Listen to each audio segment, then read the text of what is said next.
Durante todos estos días estará trabajando la comisión que analiza la acusación constitucional presentada en contra de la ex ministra de Defensa Maya Fernández, esto por la fallida compra, ¿no?, de la casa del expresidente Salvador Allende. Vamos a conversar de este tema con uno de los integrantes de esta comisión que analiza la acusación constitucional, el diputado Leonardo Soto. ¿Cómo está, diputado? Gracias por conversar con nosotros. No, muchas gracias a usted por el contacto.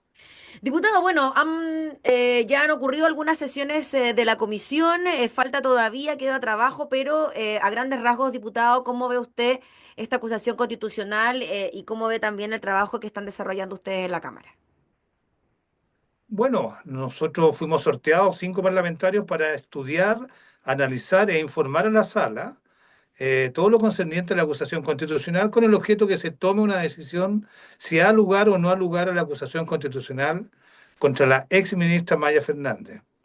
Lo primero que tengo que decir es una afirmación que no es jurídica ni tampoco parlamentaria, es que hay una cierta sensación de estar perdiendo el tiempo o distrayendo nuestras tareas parlamentarias en una acusación constitucional donde la acusada, la ex ministra Maya Fernández, ya no ejerce el cargo de ministra, en circunstancias que las acusaciones constitucionales persiguen como objetivo primordial, en primer lugar, destituir a una ministra en servicio activo. Entonces, estando ella desvinculada por renuncia voluntaria, carece un poco de utilidad este mecanismo constitucional. Si la conserva respecto de la segunda sanción que se podría aplicar a Maya Fernández en el caso que se acogiera, que es inhabilitarla para poder ejercer un cargo público durante los próximos 5 años. Pero en lo inmediato ella ya no está en el cargo, entonces a varios nos parece que nos están distrayendo de nuestros servicios esenciales. Pero bueno, tenemos que cumplir con nuestro rol parlamentario y ya estamos participando en todas las sesiones de la Comisión Acusación Constitucional. Estamos escuchando a académicos, profesores de Derecho, que nos ilustran acerca de cuál es la acusación que se hace, cuál es la infracción constitucional que se le imputa a Maya Fernández y si los hechos hasta el momento que se conocen configuran la infracción constitucional. Ese es el trabajo que estamos haciendo en esta parte a la espera que durante esta semana, esperamos el miércoles o jueves, la propia exministra Maya Fernández conteste la acusación constitucional. Y en ese caso, una vez que ella haga sus descargos, también los vamos a estudiar y vamos a terminar después de 6 días con un informe a la sala, yo diría que la próxima semana. Diputado Leonardo Soto, ¿usted cree que bastaba con la renuncia de la ministra Fernández a su cargo luego de que ocurrió todo este suceso o usted incluso lo hubiese mantenido en el cargo? ¿Cómo ve usted esa situación?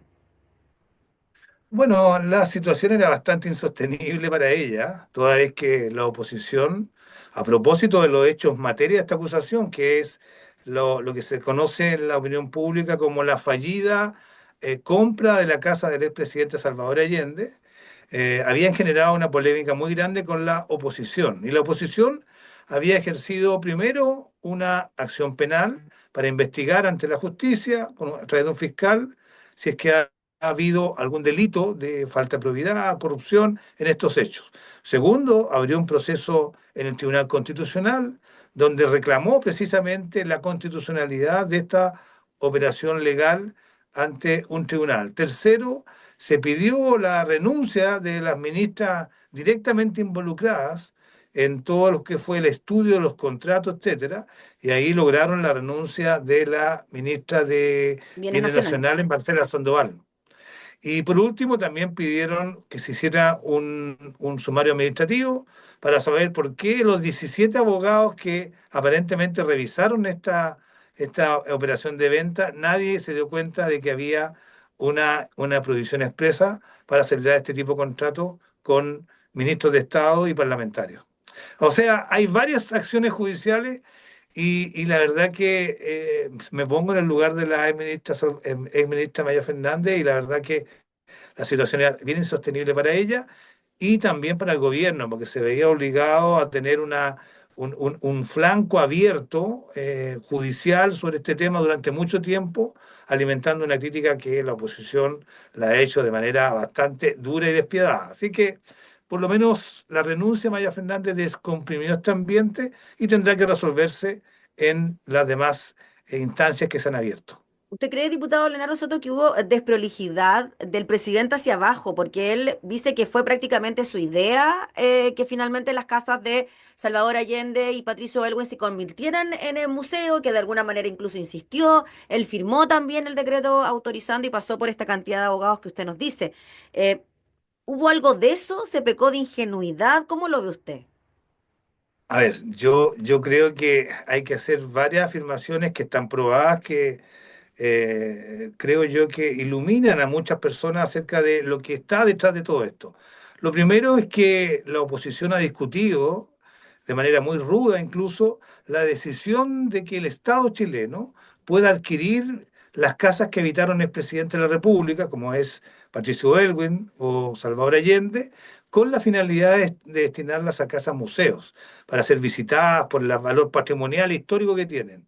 Ellos han discutido y han dicho que esto no se puede hacer, etcétera, pero se olvidan que en noviembre del año 2023, cuando se discutió la ley de presupuesto de la Nación, se aprobó la cartera de inversiones en materia de precisamente del patrimonio del Estado, que está en la Ministerio de Cultura, para dotarlo de la cantidad de dinero necesario para comprar estas dos viviendas. Y eso fue votado en la Cámara de Diputados y en el Senado, y fue aprobado por una inmensa mayoría de parlamentarios oficialistas, pero también de oposición.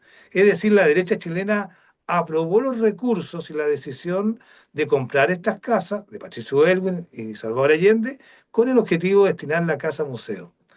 Segundo, entiendo que en la materialización de esa autorización, es decir, en la elaboración de los decretos ministeriales, presidenciales, el análisis de los documentos de las mismas propiedades, los informes de tasación y sobre todo los informes jurídicos acerca de si se podía comprar esta propiedad de Salvador Allende a sus herederos, que eran Maya Fernández y la senadora Isabel Allende, lo revisaron cerca de 17 abogados y nadie hizo ver al presidente de la República, a la ministra de Bienes Nacionales, que estaban a cargo del proceso, de que había una norma expresa que impedía, o aparentemente impedía, que se celebrara contratos por parte de ministras o parlamentarios con el Estado, que es la causal que fundamenta esta acusación constitucional.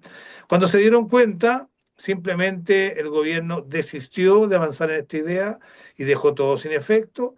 Y bueno, y se armó la polémica que nos tiene hoy día con una acusación constitucional, pero nunca hubo entrega de dinero, nunca hubo traspaso de la propiedad y siempre hubo buena fe. Y eso es un elemento que también hay que considerar. Dos cosas para cerrar, diputado. Uno, ¿por qué cree usted que las consecuencias no han sido parecidas para la senadora Isabel Allende, siendo que también ahí hay una relación de parentesco incluso mayor?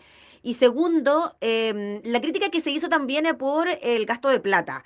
Si estamos en momentos o no para gastar cerca de 1.000 millones de pesos en hacer un museo cuando podrían haber otras necesidades prioritarias, como se ha planteado también desde la oposición. Bueno, parto con lo primero, ¿Mm? perdón, parto con lo segundo, Gabriela. Esta decisión de destinar dinero fue la que precisamente aprobó la oposición y el oficialismo. Fue aprobada con más de 100 votos en la Cámara de Diputados. Y en el informe final de la ley de presupuesto no hubo ningún voto en contra. Consecuencia, me parece bastante oportunista decir ahora que hay una polémica abierta, no por el tema de la compra, sino por el tema de si se debía firmar o no la exministra y la senadora Isabel Allende, que ahora se cuestione algo que ellos mismos aprobaron. Yo creo que Chile tiene que cuidar las casas de su expresidente. Tienen un valor histórico, patrimonial importante, es parte del orgullo chileno. Muchos visitantes extranjeros van frecuentemente cuando nos visitan, van a conocerlas también por el valor que tuvieron en su época. Y yo creo que este tipo de polémica no pueden destruir el deseo que tiene Chile de rescatar su patrimonio histórico y ponerlo en valor. Y respecto de la situación con la senadora Isabel Allende, son situaciones distintas porque a una senadora no se le puede destituir a través de una acusación constitucional.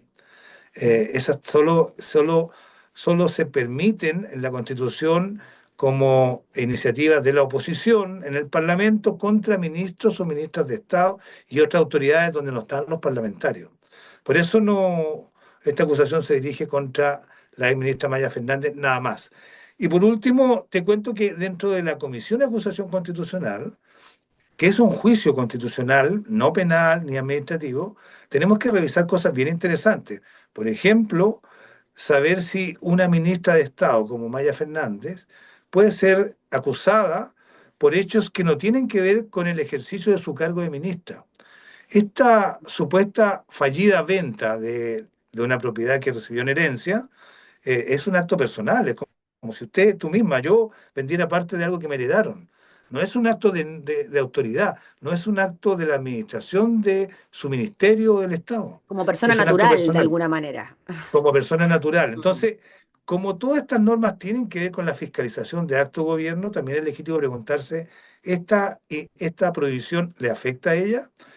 Segundo, también estamos analizando, ya tú ves que estamos en nivel de mucho detalle, si los ministros de Estado tienen una prohibición de celebrar actos y contratos con el Estado, si esa prohibición es absoluta, ¿es a todo contrato o solo a alguno? Porque pareciera que la norma que hace esta prohibición busca que no saquen provecho económico de los bienes que administran, que no haya falta de probidad. Pero muchos ministros de Estado, por ejemplo, compran tarjetas VIP y se las compran a empresas del Estado, o van y hacen contratos con hospitales públicos para Mm, operarse, mm. y uno podría decir, como no se distingue contratos con el Estado, todos podrían ser objeto de una acusación constitucional. Pero la verdad es que todo esto tiene un sentido y pareciera que cuando hay un acto donde la ex ministra Maya Fernández y la senadora Isabel Allende se limitan a firmar un contrato que elaboró el Estado, donde ellas no participaron en su gestación, que tiene que ver con un decreto que firmó y decidió el presidente de la República, no tienen ellas ni siquiera facultad de discutir el contrato, simplemente es un contrato de adhesión. Y ese no sería un contrato de los que da motivo a esta infracción constitucional. Bueno, como ves que está Bueno, por interesante. eso es tan importante también la presencia de constitucionalistas que van a estar presentes también en las sesiones de la comisión. Me imagino para despejar todas estas dudas, la oposición tendrá su visión, ustedes tendrán otra, bueno, y ahí llegarán también a un informe final que tiene que El ser último votado en la sala. aspecto, Sí. el último aspecto que te cuento es que como es un contrato donde el Estado compra un bien inmueble, que es la casa del presidente Allende, y lo compra para incorporarlo al patrimonio fiscal, el perfeccionamiento de esos contratos de compra no son los mismos que uno le vendiera a otro particular, donde se firma en notaría y el contrato queda perfecto. Acá hay decretos supremos, decretos ministeriales que regulan todo este contrato, y una vez que lo firman las partes tiene que haber un decreto que lo apruebe también, que nunca se dictó porque hubo esta polémica. Entonces, la tercera pregunta que vamos a tener que dilucidar, que si uno dijera está vigente esta prohibición de celebrar un contrato con el Estado, pero el contrato se perfeccionó, se completó o es un contrato fallido, incompleto, porque si es un contrato incompleto, no habría tampoco infracción constitucional. Claro, porque Bueno, eso es el parte contrato del nunca trabajo, no se concretó, no hubo ninguna compra-venta, no hubo intercambio de dinero, nada. No. Bueno, claro, y no hubo decreto aprobatorio. Y el contrato que firmó efectivamente Maya Fernández y la senadora Isabel Allende en una de las cláusulas decía, este contrato estará condicionado y tendrá efecto solo si es aprobado por un decreto ministerial del gobierno, que nunca se dictó. ya pues diputado, le agradecemos por explicarnos también lo que ocurre con esta acusación constitucional y estaremos súper atentos al trabajo de la comisión que está analizando todo este documento y ver qué pasa también finalmente con con lo que ocurre en la sala de la Cámara cuando se analice esta acusación. Muchas gracias. Bueno, muchas gracias a ti, Gabriela, y gracias por el contacto. Gracias, que esté muy bien. Chao. Conversábamos entonces con el diputado Leonardo Soto, integrante de la comisión que analiza la acusación constitucional presentada en contra de la ex ministra de Defensa, Maya Fernández.